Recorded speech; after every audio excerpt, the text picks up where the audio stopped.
Nous sommes donc réunis aujourd'hui pour évoquer la loi de programmation militaire pour les années 2024-2030.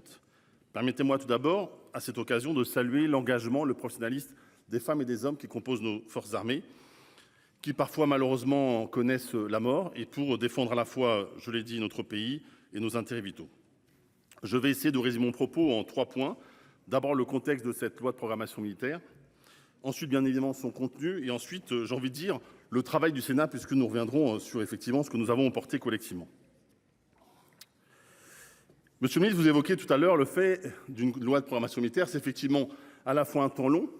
On sait quand on lance des programmes, c'est parfois pour 30, 40, 50 ans. Et en même temps, des temps relativement courts. Et d'ailleurs, nous sommes dans ce cadre-là, puisque parfois, d'une présidentielle à une autre, il faut revoir cette loi de programmation militaire. Parfois, il y a nécessité effectivement de la revoir, de la reconstruire, de l'imaginer à nouveau. Et pour cela, permettez-moi de revenir sur quelques dates pour dire comment le monde peut changer en 30 ans et se dire comment se fait la projection. D'abord, effectivement, beaucoup de gens l'évoquent, et vous l'évoquez, monsieur le ministre, sur les 10 ans de la paix, aussi le monsieur le rapporteur, mais là aussi, je crois que c'était une réalité pour tout le monde, pour tous les bancs de tous les hémicycles. Quand le mur est tombé le 9 novembre 1989, je crois que chacun, légitimement, a pu penser que, d'ailleurs, c'était même théorisé sur la fin de l'histoire, qu'un nouveau temps pouvait s'ouvrir. Et ce temps-là, c'était celui de la démocratie, en tout cas sur le continent africain, et la capacité à être dans une autre logique. Chacun a pu voir depuis la suite.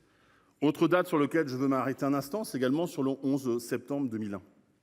Effectivement, c'est un temps qui vient gravement perturber, on le voit, vous l'avez dit tout à l'heure, la question du terrorisme.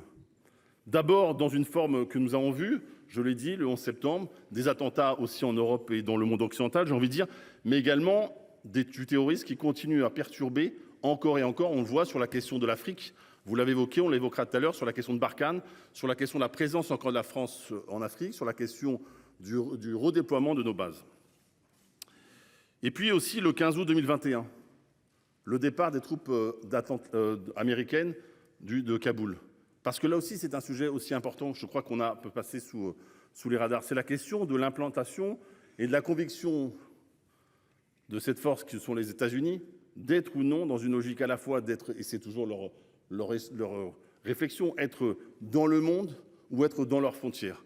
Et ça, c'est un élément aussi que nous devons garder à l'esprit, au-delà de simplement d'une élection présidentielle et d'une autre élection présidentielle, mais ça veut dire quelle est leur volonté.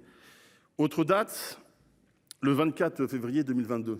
Je l'évoquerai tout à l'heure, bien sûr, c'est la question du déclenchement de la guerre en Ukraine, avec pour la première fois une force dotée de l'arme nucléaire qui décide, sur le continent africain, de passer ses frontières, de semer le doute, le chaos, avec les conséquences que nous connaissons.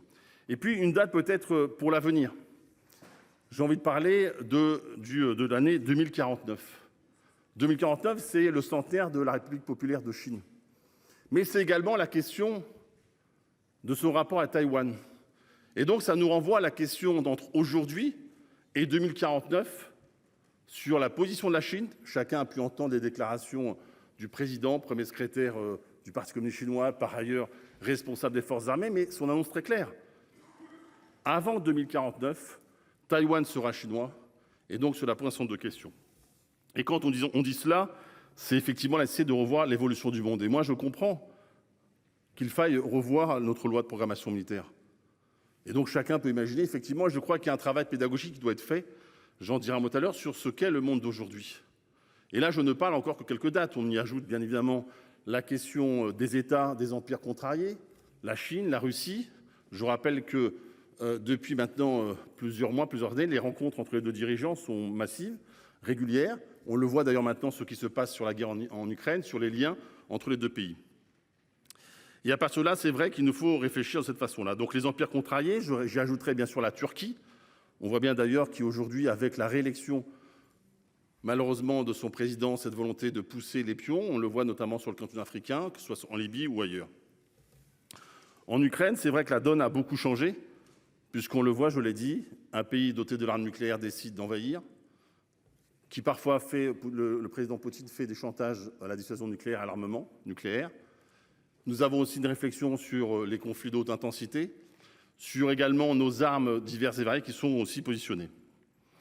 J'ajoute l'Indo-Pacifique. Nous avons quand même plusieurs questions sur ce volet-là. D'abord, nous avons une question nous-mêmes de présence française, quand j'en vois les résultats électoraux en Nouvelle-Calédonie et dans l'Indo-Pacifique. Et également, je l'ai dit, la volonté chinoise de pousser les pions. Nous sommes aujourd'hui sur des niveaux de construction, par exemple, la flotte chinoise fait seulement la moitié seulement de la flotte américaine. On voit les progressions dans les mers, sur les airs de la volonté chinoise. Et donc se pose la question de la France, qui, je le rappelle, est la seule puissance européenne sur le continent Indo-Pacifique. Se pose la question de son rôle, de sa présence, non pas de sa capacité à porter le fer le cas échéant au niveau de la Chine, bien évidemment, mais en tout cas de protéger ses territoires et sa zone économique spéciale qui est la plus vaste du monde. Je crois que c'est des éléments qu'il faut apporter et la volonté que nous avons, c'est cette loi de programmation militaire y répond. J'ajoute un mot sur le continent africain, bien souvent oublié, qui pour le coup est bien souvent le lieu de la sous-traitance d'ailleurs. J'ai envie de le dire, avec la présence, je l'ai dit, forte des Chinois, des Russes. Nous avons, je crois que M. le ministre a évoqué, ou je ne sais plus quel interlocuteur a évoqué la question de Wagner des derniers jours. Je vous rappelle, se pose la question de la suite de la mise Wagner dans un certain nombre de pays africains, pays où ils viennent à la fois spolier les populations, parfois martyriser les populations, mais également surtout capter le sous-sol et les minerais. Et donc là aussi se pose la question de notre propre présence. Vous l'avez évoqué, c'est la première LPM depuis la fin de l'opération Barkhane. Ce n'est pas neutre. Depuis l'annonce qui a été faite de redéployer nos bases, et c'est vrai qu'à ce stade, nous allons parler d'une LPM, nous n'avons pas tranché cette question-là. Je crois que c'est des éléments qui me semblent importants. Et puis, pour ne pas être trop long, je pourrais évoquer bien sûr la prolifération nucléaire, etc. Mais je voudrais dire un mot aussi sur la question du Sud global, puisque c'est la première LPM aussi, où pour la première fois, et on l'a vu à l'occasion d'ailleurs du vote, des différents votes aux Nations Unies sur la question de l'Ukraine, pour la première fois, ce qu'on appelle le Sud global, a décidé de ne pas suivre et ne pas voter, ne pas condamner l'invasion de la Russie en Ukraine,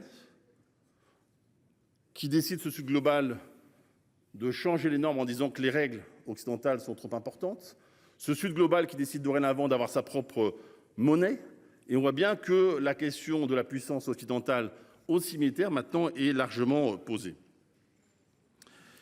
Alors une fois que j'ai dit ça sur ce contexte-là, quelques mots sur la loi de programmation. Vous l'avez dit, Monsieur le ministre, c'est la 15e. Alors, vous citez souvent le général de Gaulle, et comme je vous le dis à chaque fois, on peut parfois... Comment ? Tout à fait. Mais vous citez souvent le général de Gaulle, et je vous le dis à chaque fois, on peut être à la fois gaullien sans être gaulliste. Et donc c'est vrai qu'on peut se satisfaire effectivement du choix. J'ai relu d'ailleurs la LPM du général de Gaulle, convenons-en, c'était d'un autre niveau que celle que nous avons aujourd'hui devant nous. Mais ce n'est pas un souci en cela. Mais comme vous le savez aussi, ce qui a fait que les LPM et la logique, notamment dissuasion nucléaire et d'armes conventionnelles, a aussi pu être poursuivie, c'est l'élection de 1980, puisque là aussi, François Mitterrand a fait le choix, lui aussi, de totalement porter ce concept-là. D'ailleurs, en allant jusqu'au bout de la dissuasion nucléaire, en expliquant que ce qui faisait la force de la dissuasion nucléaire, c'était le président de la République, le reste n'était que matière inerte. Et donc je le dis comme ça parce que je sais souvent que vous citez le général de Gaulle, permettez-moi de rappeler que ma famille politique, François Hollande l'an dernier, juste avant Lionel Jospin et encore François Mitterrand, ont été aussi les artisans fortement importants d'une dissuasion nucléaire, d'une armée à la hauteur des enjeux et de la défense de notre territoire. Je crois que c'est important de le rappeler. Mais pour ne pas être trop long sur ces questions-là, comme l'ont dit certains de mes collègues, le souci avec cette LPM, c'est que le Sénat est aujourd'hui un peu inquiet, interrogatif, parfois chagriné, parce que nous avons l'expérience de l'actuelle loi de la programmation militaire. D'abord parce que, certains l'ont dit, nous avons souhaité une remise à jour, elle nous a été refusée, il faut le dire. Nous avons souhaité, dans la construction de la nouvelle, que le Parlement puisse jouer tout son rôle. Ça ne nous a pas été possible, puisque, encore une fois, il n'y a pas eu de livre blanc. Il y a eu une revue nationale stratégique faite en chambre, sans le Parlement. Et c'est vrai que le Parlement, bien sûr, fait la loi, mais aussi il y a la question du contrôle du gouvernement et sur l'évaluation des politiques publiques. Une fois que je vous dis ça, je pourrais évoquer la question financière. Alors, je pourrais vous parler de 2%, je pourrais vous parler des 7 milliards, je pourrais parler de 13 milliards, chacun. Mais je vais dire un mot quand même sur le montage financier. Parce que si on prend les 413 milliards, mettons de côté les 13 milliards, il nous reste 400 milliards de crédits budgétaires. Convenez avec moi que l'année 24-25, qui sont dans l'actuel LPM, c'est grosso modo 97 milliards, qu'on compte quasiment 2 fois. Si ajoute à ça les 30 milliards d'inflation, je mets de côté à ce stade les 100 milliards de report de charges. Convenez avec moi que les besoins de financement seront quand même réels devant nous. Et j'y ajouterai, pour ne pas faire trop long, que nous aurons une élection présidentielle en 2027. Et force est à parier, parce que la Constitution est ainsi rédigée, même si je crois que certains aimeraient la changer, je ne crois pas que ce sera le cas, nous aurons un nouveau ou une nouvelle président de la République qui aussi fera une nouvelle programmation militaire. Et par ailleurs, pour ne pas être trop long sur cet aspect-là des choses, vous savez bien que quand on y ajoutera le fait que la facture sera payée par la suivante majorité, vous voyez que tout ça est un peu plus complexe. Mais moi, ce qui me choque ou ce qui me pose problème à ce stade, je crois qu'il faut être honnête. Une autre majorité aurait également eu une armée complète, c'est ce que nous souhaitons, dissuasion conventionnelle, il n'y a pas de sujet là-dessus. Chacun est tenu par les finances publiques, donc nous serions à peu près dans la même épure.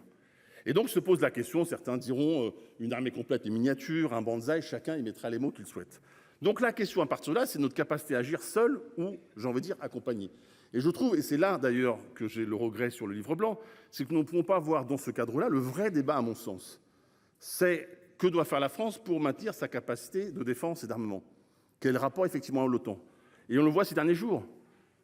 Moi je suis, pour une grande part avec mon groupe, favorable à aller beaucoup plus loin dans l'OTAN. Et je le dis, être dans l'OTAN, ce n'est pas réduire son indépendance. Ce n'est pas réduire sa capacité à agir, ce n'est pas réduire sa capacité à décider, ce n'est pas mettre en partage la dissuasion nucléaire, bien au contraire. Mais quand je vois les Allemands qui ces derniers jours ont été pilotes pour la question de la protection sur la protection antimissile, vous voyez bien, c'est ce que devrait faire la France. Et c'est dommage qu'on ne puisse pas le faire dans un texte législatif. C'est-à-dire comment on soit leader dans l'OTAN. Il y a un certain nombre de grandes questions. Puisque on peut avoir ensuite le débat sur la question européenne, j'y reviendrai, mais sur la question de l'OTAN, je crois que c'est un manque, monsieur le ministre, dans nos débats. Il n'est pas possible, parce que c'est un texte de loi, il aurait été possible si nous avions eu un vrai livre blanc. Sur la question européenne, je crois qu'il faut aussi l'assumer. Il faut une politique européenne de défense beaucoup plus importante. Là aussi, ce n'est pas possible dans ce texte, sur les questions de recherche-développement, sur les questions notamment de commandes communes ou de projets communs d'armement, et je crois que là-dessus, il faut porter les choses. Pour ne pas être trop long, je vous dirai un mot également sur le contrôle parlementaire. Beaucoup de choses, oui, nous avons souhaité renforcer cela avec la commission, nous avons travaillé parfaitement avec le président Cambon et l'ensemble des commissaires et je les remercie de cela.